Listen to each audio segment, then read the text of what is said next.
Having the National Guard, at least at first, it sounds like they will be used to do a lot of the presence type of operations where intersections need to be monitored, streets need to be closed, and that will give the LAPD a little bit of an opportunity to regroup, give people some rest, and then return to the job that we expect and need them to do, which is running regular police patrols, handling radio calls in neighborhoods all over the city, something they're just unable to do simultaneously tonight. And as you talk about that, it brings to mind what a coordinated effort it is, because as we said, we've heard from LAPD. I know Chief Michael Moore was called to be down there. He had a presence. We've heard from the sheriff and other agencies. They all have to work together to make this happen. It's really difficult. All of the local departments have made years of contingency plans for all kinds of disasters. In fact, there's an entire arm of government in the city of Los Angeles that sits around. They don't really sit around, but they strategize and plan for any contingency you can possibly imagine. A lot of their work is on the big earthquake that everyone expects to happen. They make plans for wildfires. What happens if parts of the Santa Monica Mountains have to be evacuated? And they also plan for eventualities like this. And so nobody walks into this cold. There are plans on the books for who gets to be put in charge. How are people going to communicate? What radio frequency are we going to use? Which is the lead agency? Which agency is going to follow along? So they have a rough idea of how this is all going to work out. Tonight, in particular, we've heard from our contacts in law enforcement that as much of an expectation as there was, that there was going to be a large demonstration in Pan Pacific Park right there next to the Grove.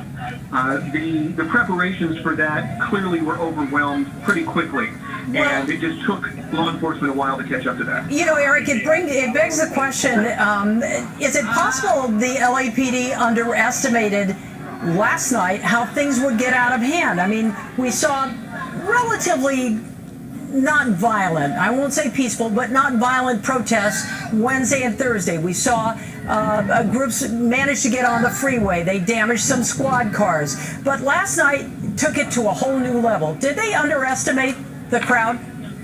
I'm not sure underestimate is the right word. We've heard this in a couple of different characterizations from folks who manage the big law enforcement agencies in Southern California. One prevailing thought that we've heard lots of today is that... Oh, look at this, Eric. Eric, I'm going to call your attention to the screen here. The officers are taking on somebody right here. Yeah. Took 5 guys to bring him down. This is Melrose and Poinsettia. Kathy and Eric, we heard reports of looting there, and the officers have moved in. Again, we're almost 30 minutes into the curfew. Gil Davis, are you over this? Yes, I am, Colleen. You're looking at the 7300 block of Melrose where looting was taking place. You see the damage to the buildings and the frontage of the buildings, and they have suspects inside the shops here. And these two that were just taken down were the ones that just came out of the building. They have the buildings completely surrounded here. It is like a strip, a row of businesses, I should say, that were looted here. As I come out to a wider shot, you'll see officers in the back as well. There is a vehicle back here. It's unclear if that was involved with the rock.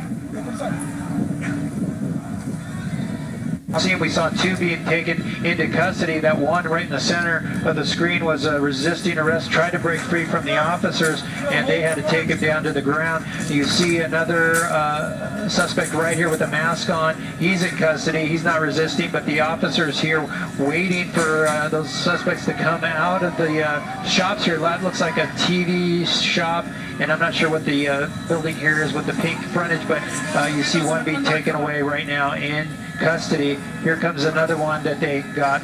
So actually it looks like maybe 3 and 4 now. It looks like 4 there they have in custody here at these shops. Did you think someone was still inside at this point? Yeah, I believe the LAPD thinks there are. They have their weapons drawn. They have the, especially this building here, surrounded. They were looking at that TV shop as well, and officers in the back. So they have the area completely surrounded. You see them in the alleyway back here, and so they believe that there's still looters inside that are just waiting and trying to hide from the officers because they moved in when they were inside the store. You know, it's interesting. We have all eyes watching this right now. I just got a message from Chuck Henry at home. He's monitoring some of this as well. You're back at the other location where the Flight Club LA store was, that shoe store. He said the people sitting in the middle of the street appeared to be looters as well. Some of them were sitting down waiting to be arrested, and the LAPD had boxed them in and were just waiting for somebody to come in and take them away. So we'll try to get more information on that. And I believe as we continue to look at the scene here, we're going to hear from Robert Kovacic. Robert, you have an update or some breaking news on something? We do have an update, Colleen. We now know that the National Guard is on its way. We can tell you that they will be here by midnight, and you can expect 1,000 members of the National Guard to be here in Los Angeles. This information coming to NBC4 from LA County Sheriff Villanueva. So now we know the National Guard has been requested. They will be here and they will arrive at midnight. As Eric Leonard so aptly pointed out, this is to provide some type of relief to the LAPD that has every member on the force right now at work and will continue to be at work. So we wait for an update now from Governor Newsom's office, and we're reaching out to Governor Newsom's office to see what the extent of the National Guard's involvement will be. And you also have to keep in mind that the National Guard may be deployed elsewhere. We are understanding there is trouble once again tonight up in the Bay Area.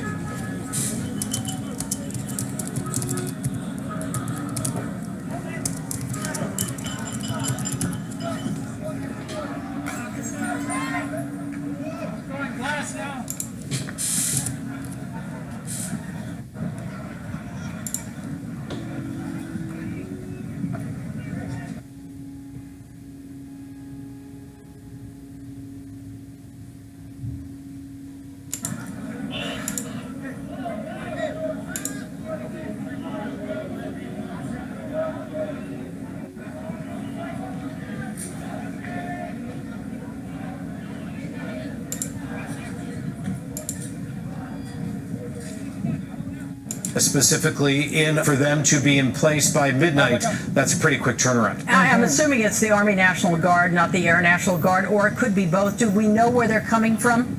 I don't. We're trying to find out information, but we've just confirmed this from Sheriff Villanueva. Now remember, when we have been talking to Mayor Garcetti, he was the first one to tell NBC4 that when we asked him, do you need help? He said, well, I'm going to find out because I'm going to pick up the phone and call Governor Newsom. And that was about 7 o'clock this evening. And so he got off the phone with Governor Newsom, put in that request. Sheriff Villanueva also putting in that request as well. And the National Guard is coming now to Los Angeles, one of the cities like Minneapolis that did need assistance because, as to quote Mayor Garcetti, these are no longer protests that we're witnessing tonight. Yeah, and it's unfortunate because earlier in the day when we were listening in live as he was giving a news conference, he said it's not something that he wants to do. He did not want to call in the National Guard. He said, I don't want to go back to 1992. Look at this, Kathy. There. Yeah, that tree up in flames. Just more destruction happening there as we continue to watch this live as it unfolds. And Colleen, we are now at 8:30, 30 minutes past the mayor's implemented time to put the city on curfew and shut it down. So what they want is for these people to disperse and go home and everyone to get home safely and not cause this damage and not be out and not be looting, as we have seen at several stores already.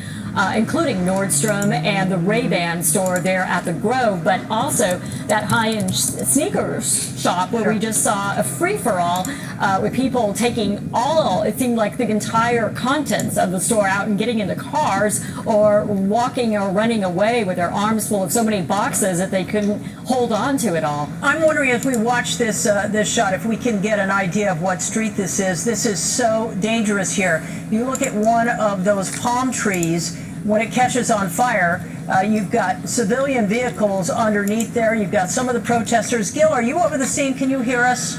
I do hear you, Colleen, and we're looking at Melrose with the cross of Alta Vista, and there's some looting going on the north side of the street. So right down the street from where the officers are making arrests of those 4 or 5 suspects, here's some more activity on the north side of Melrose, just to the east of where those officers are. Sorry about the camera.